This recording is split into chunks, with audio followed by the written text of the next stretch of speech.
तो बच्चों, आज हम रेडियो जॉकी के बारे में, जो हमारा अगला पाठ रह चुका है, उसके बारे में अध्ययन करेंगे। तो रेडियो जॉकी के लिए किस संस्थान से प्रशिक्षण प्राप्त करना आवश्यक है? हर रेडियो स्टेशन के अपने अपने मापदंड का अर्थ है मानक, मापने का पैमाना, और निकष का अर्थ है कसौटी होते हैं। कोई देखता है कि आपने कहाँ जाकर प्रशिक्षण लिया है, और कई रेडियो स्टेशन ऐसे होते हैं जहाँ पर केवल आपकी कला, ज्ञान तथा प्रस्तुतिकरण की शैली को देखकर चयन कर लेते हैं। इसके लिए आपको स्क्रिप्ट लिखना आना चाहिए, आपका प्रस्तुतिकरण प्रभावित करने के लिए आना चाहिए, उसे रोमांचक ढंग से कैसे प्रस्तुत करते हैं तथा क्रिएटिविटी आपकी देखी जाती है, जिसमें आप दिखते नहीं हैं, केवल आवाज़ सुनाई देती है। आपको मजाक करने की आदत होनी चाहिए। जो भी कार्यक्रम है उसे नया रूप, नए तरीके से प्रस्तुत करने का ढंग आप में होना चाहिए। आजकल जगह जगह रेडियो जॉकीज से संबंधित कार्यशालाओं का आयोजन किया जा रहा है। तो वह कहाँ किया जा रहा है? इसके लिए कई संस्थान हैं, कई कॉलेज हैं जो मुंबई, दिल्ली, अहमदाबाद जैसे आसपास कहीं मिल जाएंगे। आप रेडियो जॉकी बनना चाहते हैं तो आपको किस तरह की तैयारी करनी आवश्यक है? आरजे को हमेशा कान, आंखें निरंतर खुली रखने की आवश्यकता है। उसे जिस भाषा में बोलना है उस भाषा का ज्ञान अधिक होना चाहिए। इसलिए उसे भाषा का विविध साहित्य पढ़ना होगा। इसके साथ ही हर रोज़ विविध समाचार पत्र पढ़ने की ललक उसमें होनी चाहिए।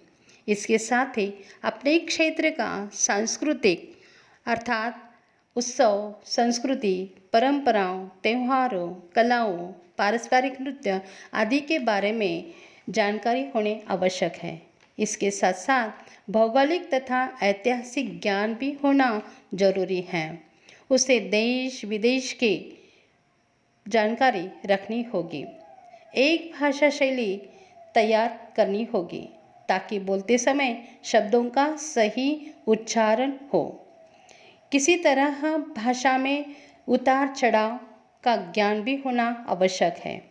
एक बढ़िया आरजे बनने की कोशिश हरदम जारी रखनी होगी, क्योंकि कलाकार कभी संतुष्ट नहीं होता।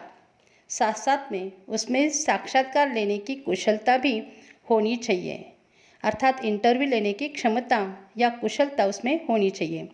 कभी कभी श्रोता के हर प्रश्नों का हल आरजे को करना पड़ता है। यह तभी संभव है तो आरजे में 1000 जवाबी होना भी आवश्यक है।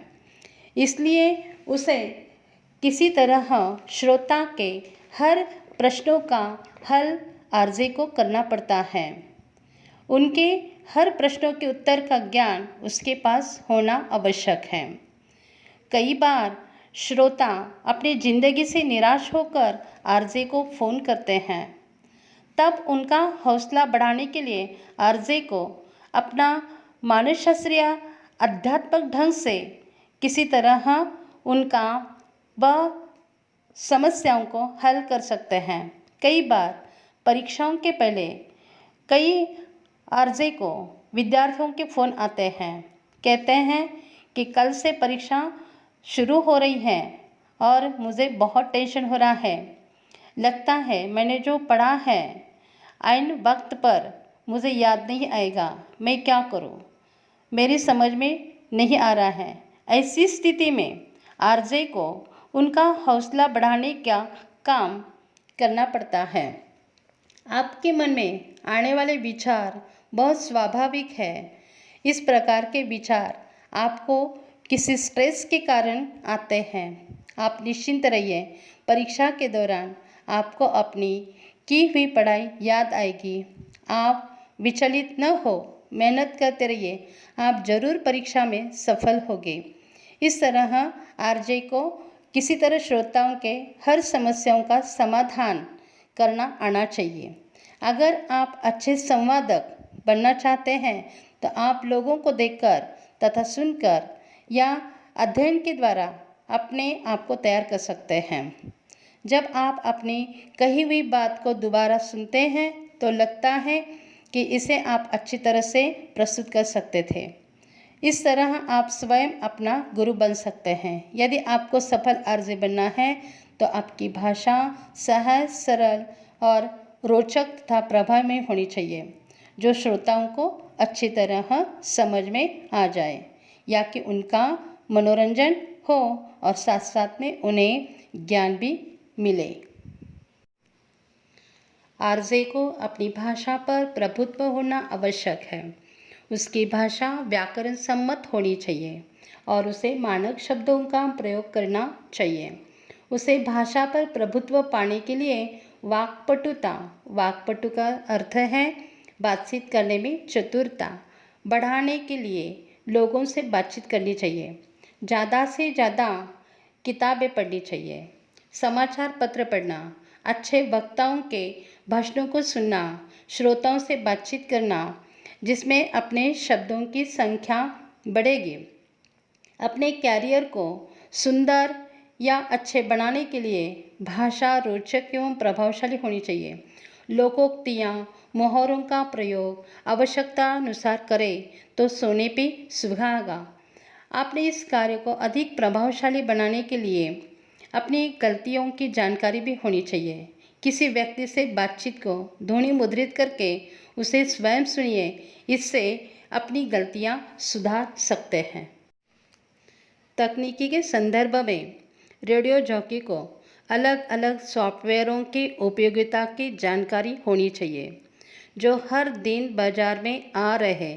उसे नई नई मशीनों की जानकारी भी होनी चाहिए तथा ध्वनि मुद्रण के बारे में जानकारी रखना भी आवश्यक है।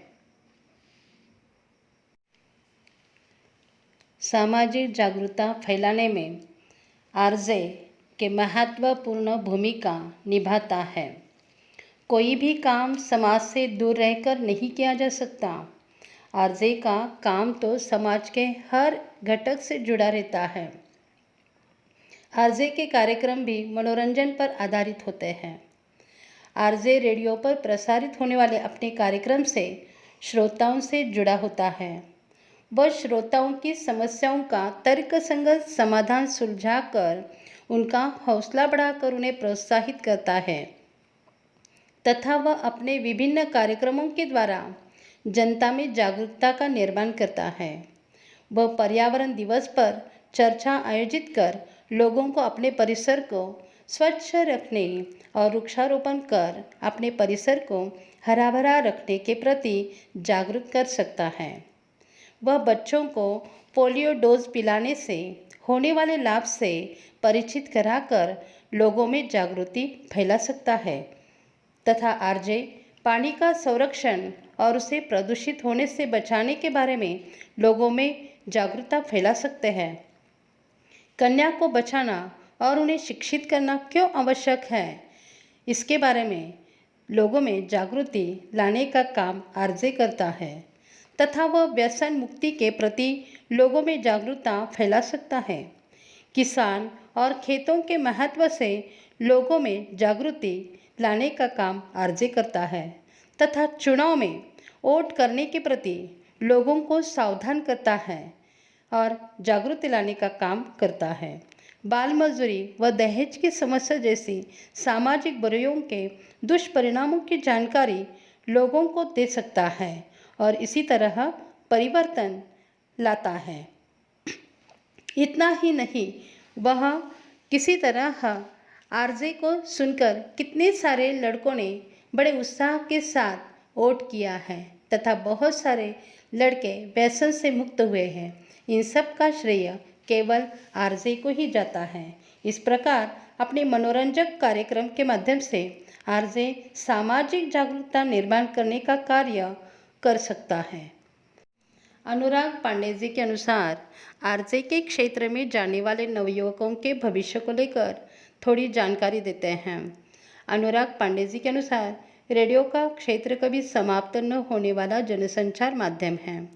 तो रेडियो जन जन का माध्यम है। वह हमेशा रहेगा और लोगों के दिलों को छूता रहेगा। पांडे जी के अनुसार आरजे अपने कार्यक्रम की प्रस्तुति द्वारा जनमानस का हौसला बढ़ाते हैं, नई नई बातें बताता है, वह मनपसंद गीत सुनाता है, वह टेलीफोन के माध्यम से श्रोताओं से बातचीत करता है और हर तरह से जानकारी से अवगत कराता है। प्रसारण के सब माध्यम में रेडियो सबसे तेज प्रसारित और प्रेषित करने का सशक्त माध्यम है। रेडियो का भविष्य हमेशा उज्जवल रहा है। रेडियो आरंभ से लेकर आज तक संसार के सभी माध्यमों में यह महत्वपूर्ण माध्यम रहा है, इसलिए इसका भविष्य हरदम उज्जवल ही रहेगा। पांडे जी के अनुसार आरजे के क्षेत्र से जुड़ी चुनिंदा हस्तियाँ जिन्होंने घर घर में लोगों के हृदय पर अमिट छाप छोड़ी हैं, वह अमीर सयानी, काका कालेलकर, हरीश भीमाणी आदि नाम आज भी लोगों के दिलों पर राज करते हैं। किसी तरह सभी विद्यार्थियों को वे निवेदन करना चाहते हैं कि मनोरंजन जोश से भरपूर इसके विस्तृत क्षेत्र अपने उज्जवल भविष्य के सपने साकार करने के लिए कदम बढ़ाएं और अपनी आवाज़ से पूरी दुनिया को मुट्ठी में कर ले। कैरियर की दृष्टि से आज का युवा वर्ग इस क्षेत्र में पदार्पण करे, क्योंकि रेडियो एक ऐसा प्रोफेशनल है जो संपूर्ण है। अगर कहे तो इसमें एक्साइटमेंट है, इसमें विटनेस है, थोड़ा फन है, फिर भी यह सीरियस बिजनेस है। कहे तो वह इन्फोटेनमेंट है, कहे तो वह इंटरटेनमेंट है, इंफॉर्मेशन सब कुछ रेडियो है। हमें इसके लिए हमेशा हर समय हर पल बिल्कुल अप टू डेट रहना पड़ता है। अभी क्या हुआ, कैसे हुआ, वहाँ पर भी फन है। वहाँ पर रेडियो जॉकी बात करता है, गाने बजाता है, डायलॉग करता है, स्टार इंटरव्यूज होते हैं, तो यह संपूर्ण कला होती है। आज का युवा वर्ग रेडियो जॉकी की ओर आकर्षित हो रहा है। जैसे रामायण में गोस्वामी तुलसीदास जी ने कहा था कि सकल पदार्थ जो माही कर्महीन नर पावत नाही। दुनिया में समस्त प्रकार की चीज है, लेकिन जो कर्महीन व्यक्ति होता है, जो कर्म नहीं करना चाहता, उसे जीवन में कुछ भी हासिल नहीं होता।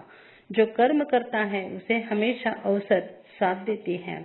इसी तरह अनुराग पांडे जी ने रेडियो जॉकी के क्षेत्र में युवाओं को रोजगार के व्यापक अवसरों से अवगत कराकर उन्हें अपना कैरियर करने की प्रेरणा देते हैं।